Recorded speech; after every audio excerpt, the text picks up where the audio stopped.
자, 그 다음 문제는요.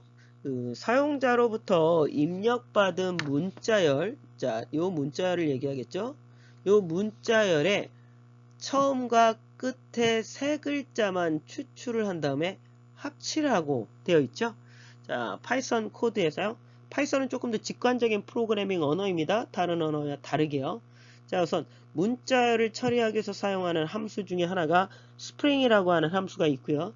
형식은 스프링이라고 하는 객체 다음에 이렇게 대괄호를 묶어서요.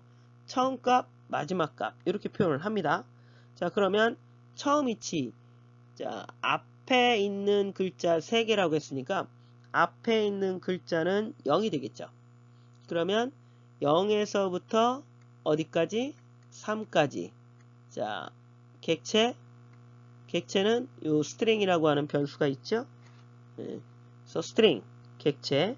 그 다음 합칠 거니까 더해야겠죠.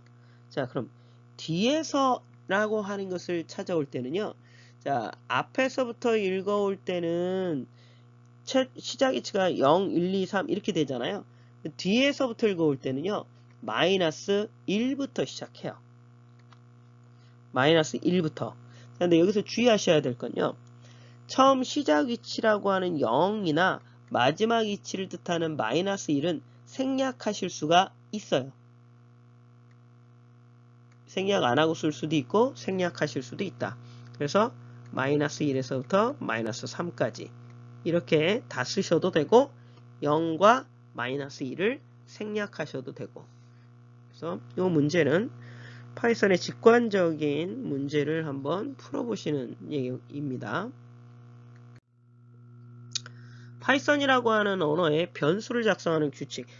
파이썬뿐만 아니라 모든 기본적인 프로그래밍 언어의 변수를 작성하는 규칙은 거의 다 같아요. 첫 자리에는 숫자를 사용할 수가 없고요. 영문자는 대소문자 구별하고요. 영문자의 대소문자나 숫자, 밑줄. 그런데 숫자는 변수명으로 쓸 수 있지만 첫 글자에는 못 와요. 변수 이름에 공백을 사용할 수가 없지요. 글자 수에 제한이 없고요. 이미 정의되어 있는 예약어는 사용할 수 없고요. 또 변수 선언할 때 각각의 변수 끝에다가 세미콜론을 붙인다라는 거, 뭐 이런 거 정도. 또 특수 문자도 사용할 수 없고요. C 언어를 기반으로 만들어진 게 파이썬이기 때문에요. 파이썬 역시 대소문자를 구분해서 사용을 한다라는 거 정도만 알아두시면 됩니다. 파이썬이라는 언어가 트릭일 수도 있고요. 모든 프로그래밍 언어의 변수를 작성하는 규칙은 동일하다. 그리고 파이썬 역시 C라고 하는 언어를 기반으로 만들어져 있다 정도만 알아두시면 될 것 같습니다. 자, 어떤 모듈이 다른 모듈 내부 조직을 제어할 목적으로 제어 신호를 이용해서 통신하는 경우에 하위 모듈이 상위 모듈로 제어 신호가 이동해서 상위 모듈에서 처리 명령어를 부여하는 권리 전도 현상. 자, 권리 전도 현상이라고 하는 단어를 굉장히 어렵게 써놨는데요. 이건 결합도에 대한 내용이거든요.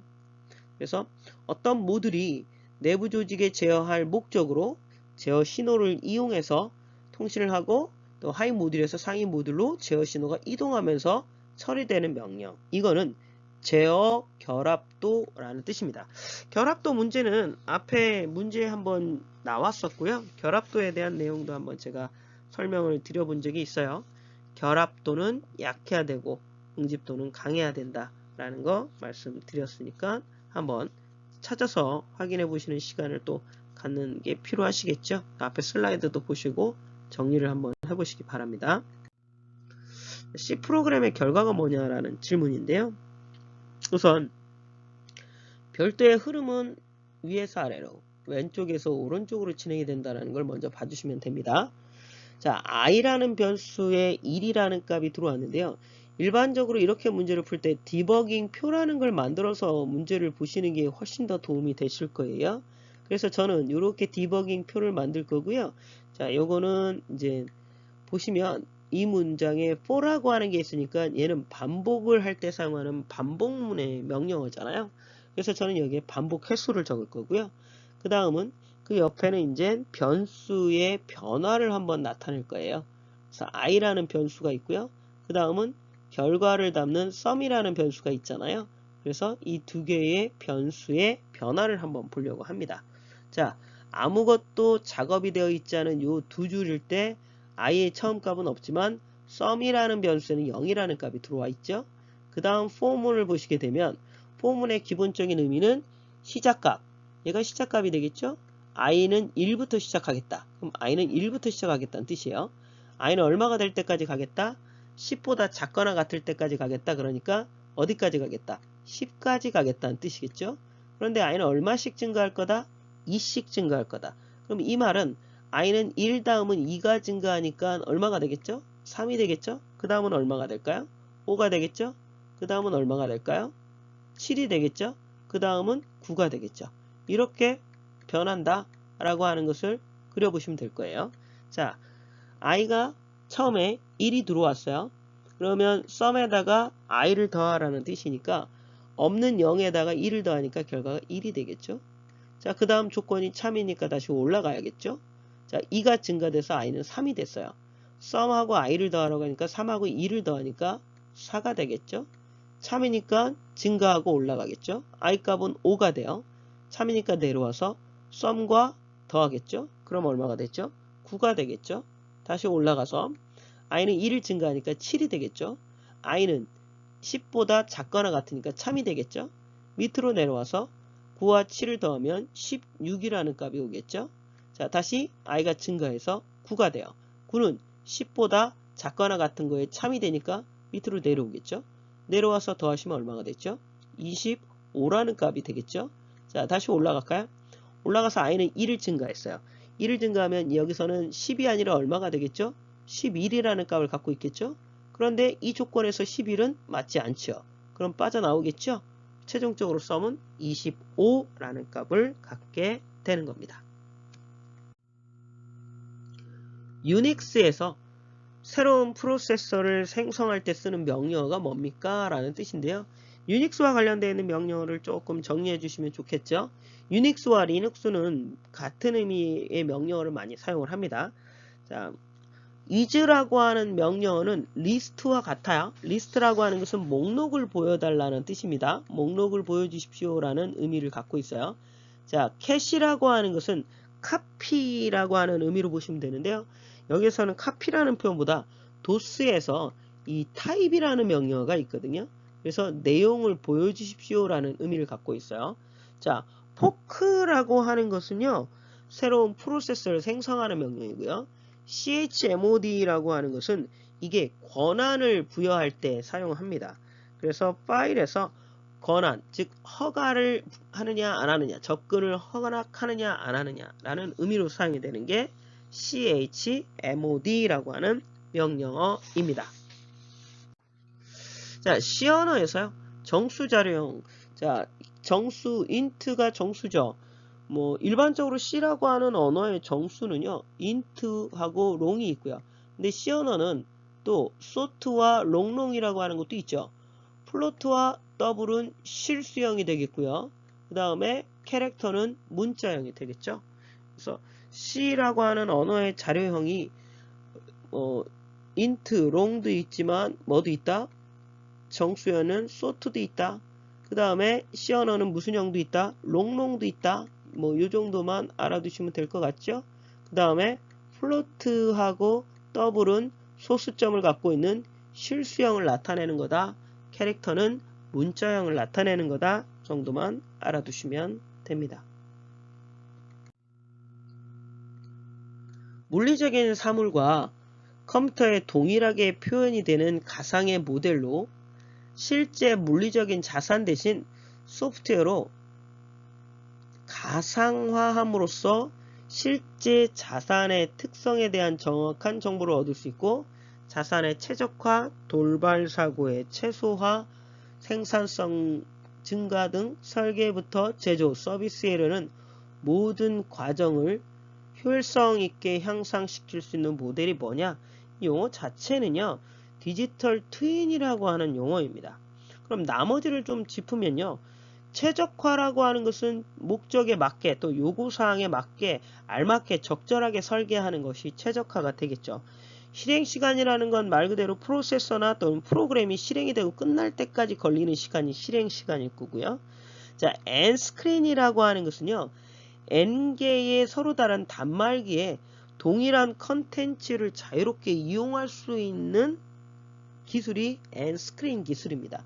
그래서 요거는 우리가 소프트웨어 기술, 소프트웨어와 관련되어 있는 신기술 용어 파트 부분이 있었는데요. 그 부분에 나온 내용들을 다시 한번 정리해 본 거라고 생각하시면 되겠습니다. 정보 보안의 3대 요소 굉장히 중요하죠. 소프트웨어를 개발할 때는 사용자가 편하게 설치하고 자유롭게 사용할 수 있도록 해주는 것도 중요하지만 소프트웨어 보안을 담당하는 불법적인 복제라든가 외부의 위협으로부터 소프트웨어를 보호할 수 있는 정보 보안도 굉장히 중요하다라는 말씀 드렸어요. 보안의 3요소는 기밀성, 무결성, 가용성이 있겠죠.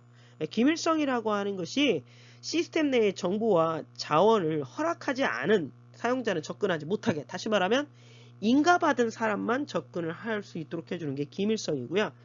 무결성이라고 하는 것은 오직 인가된 사용자만 그걸 수정할 수 있게 하는 거예요. 가용성이라고 하는 것은 인가받은 사용자가 언제든지 사용할 수 있도록 해주는 걸 말하겠죠. 여기에다 뭐 몇 개를 덧붙이자면요. 3대 요소는 아니지만 인증이라는 게 있어요. 이거는 그 인가받았는지 안 받았는지를 확인할 수 있는 거. 구인 방지라고 하는 것은 통신망을 통해서 네트워크를 통해서 송수신을 할 때 송수신했다라는 증거를 제공해 주는 것을 구인 방지라고 부릅니다. 기본적인 정보 보안 3요소는 기밀성, 무결성, 가용성, 이렇게 세 가지를 정보 보안 3요소라고 부릅니다.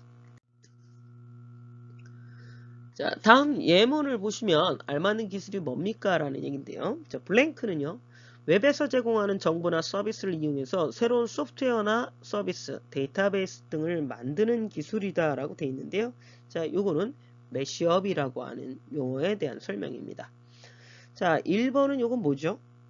양자 암호화키 분할이라는 거네요. 양자 암호키 분배. 자, 양자 통신을 통해서 비밀키를 분배해서 관리하는 기술이에요.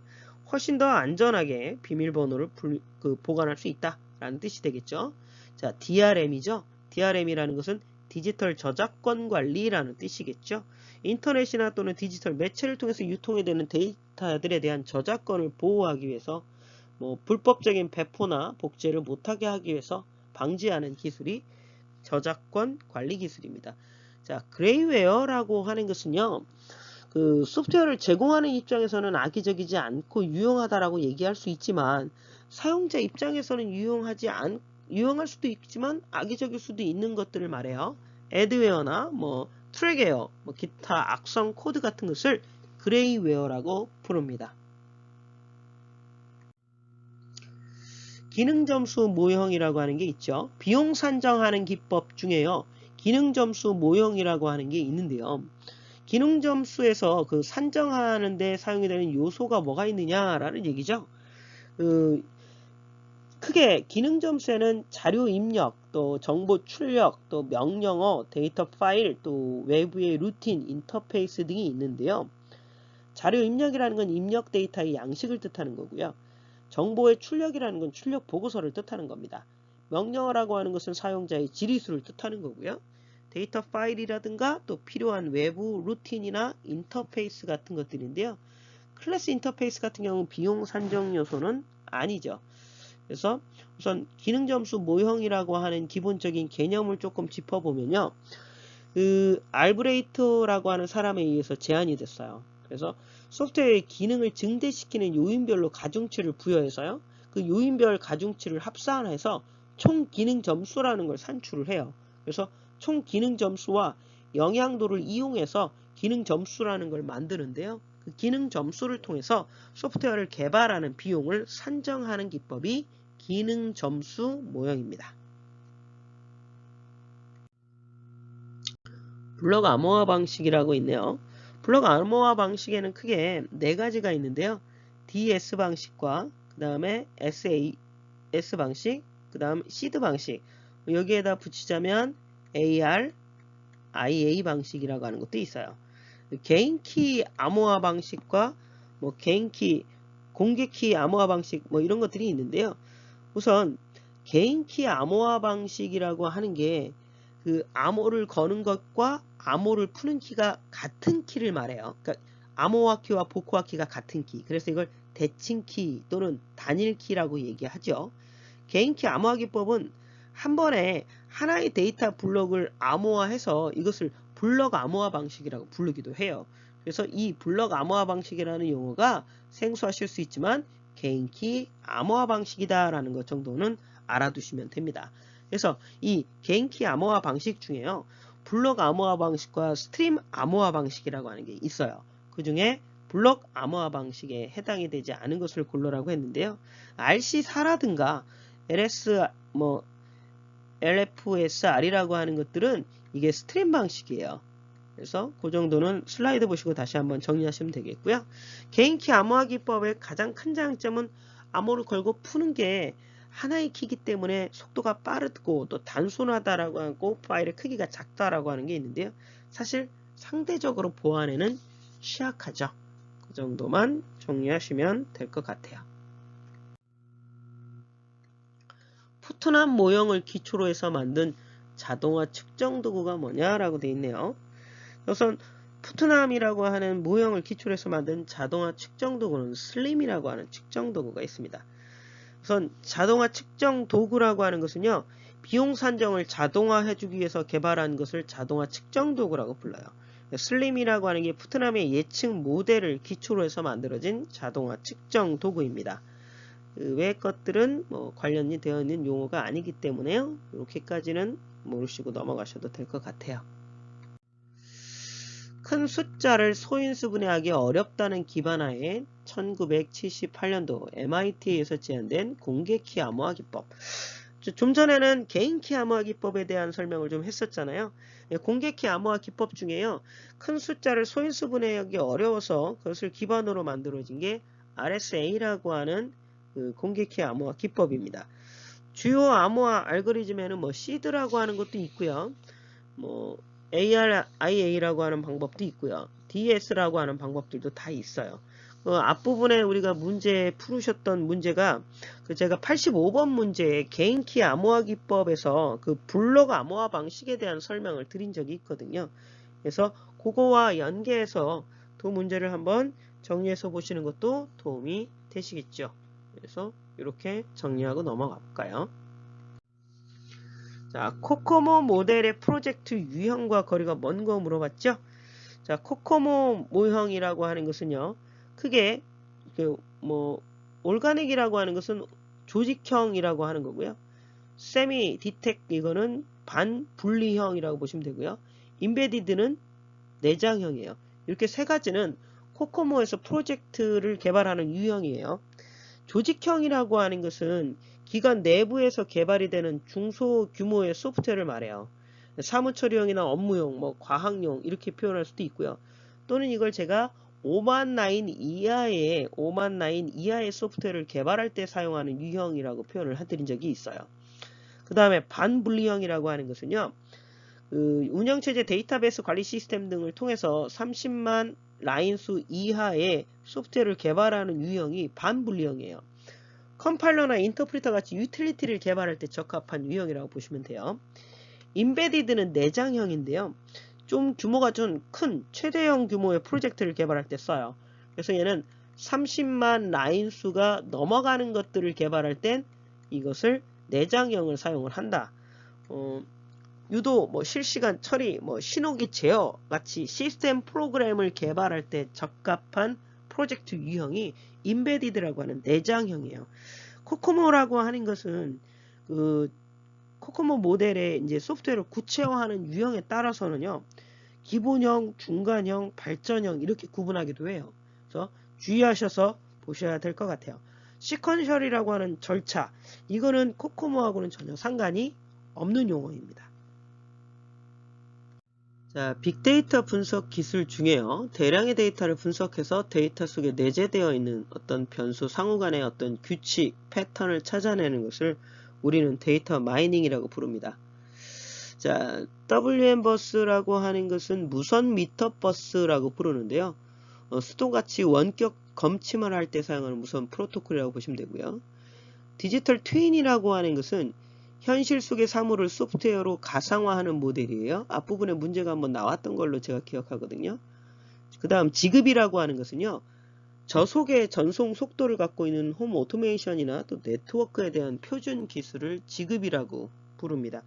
빅데이터에 대해서는 여러분들이 잘 알고 계셔야겠죠. 또 요즘 또 많이 듣는 얘기 중에 빅데이터라는 말을 많이 듣고 계시니까 기존에 있던 데이터베이스 시스템으로서 처리할 수 없는 데이터의 방대한 양, 이것을 이제 우리가 일반적으로 빅데이터의 3요소라고 부르는 게 있죠. 그래서 벨로시티라고 하는 게 있고요. 볼륨이라고 하는 게 있고요.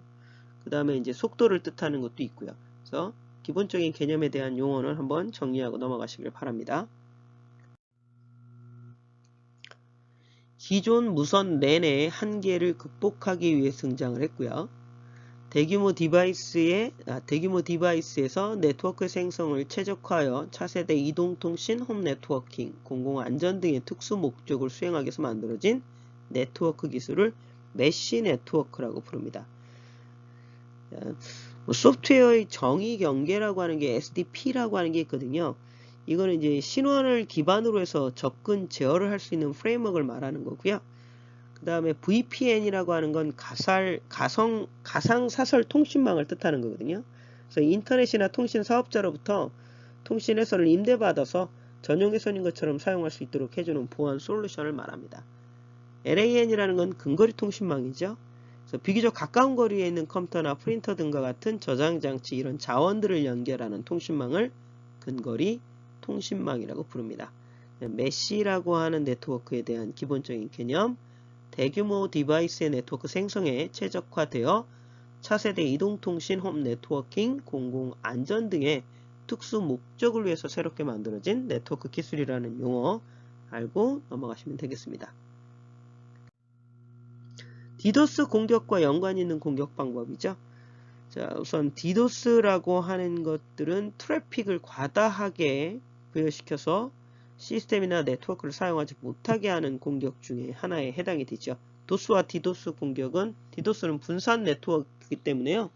도스보다 디도스 공격이 해커들이 훨씬 더 선호하는 겁니다. 왜냐하면 분산되어 있는 시스템들을 좀비 PC로 여겨서 하나의 그 사이트나 웹을 집중 공격할 수 있도록 해주는 것을 말하거든요. 그러니까 어느 위치에서 공격을 했는지 그런지를 찾아내기가 어렵겠죠. 디도스 공격 방법에는 여러 가지가 있는데요. 자, 다양한 서비스를 거부하는 공격 방법에 우리가 일반적으로 올바르게 사용하는 것 중에 이제 TF라고 하는 게 있는데요. TFN이라고 하는 게 있는데요. 이거는 이제 스머핑 공격 이런 것들을 수행하는 방법이라고 보시면 됩니다. 기본적으로 디도스 공격에 대한 종류만 좀 보시면 될 것 같습니다.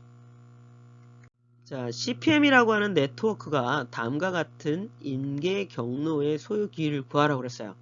우선 임계 경로라고 하는 것은 최장 경로를 뜻합니다. 그래서 시작에서 완료까지의 최장 경로를 찾아보라는 얘기인데요. 우선 계산하기 편하게 제가 이 노드마다 숫자를 한번 부여하겠습니다. 자, 여기를 1번으로 줄 거고요. 그 다음 얘는 2번, 그 다음 얘는 3번, 그 다음 이 아이는 4번, 5번, 6번, 7번, 8번.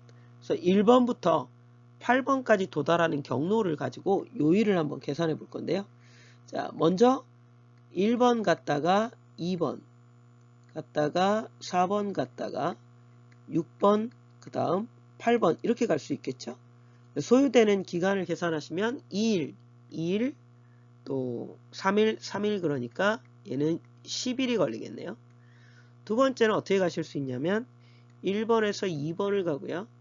2번에서 5번을 가겠죠. 5번에서 7번을 갈 거고요. 7번에서 8번을 갈 거예요. 자, 그러면 계산하시면 2일, 3일, 그 다음 5일, 그 다음 4일이 걸리겠네요. 2, 3, 5, 4니까 14일이 소요되겠죠. 자, 그 다음은 1번, 3번, 7번, 8번이 되겠죠. 그럼 소요되는 기간은 3일, 5일, 4일이니까 얘는 12일이네요. 그러면 최장 경로는 14일이 되는 겁니다.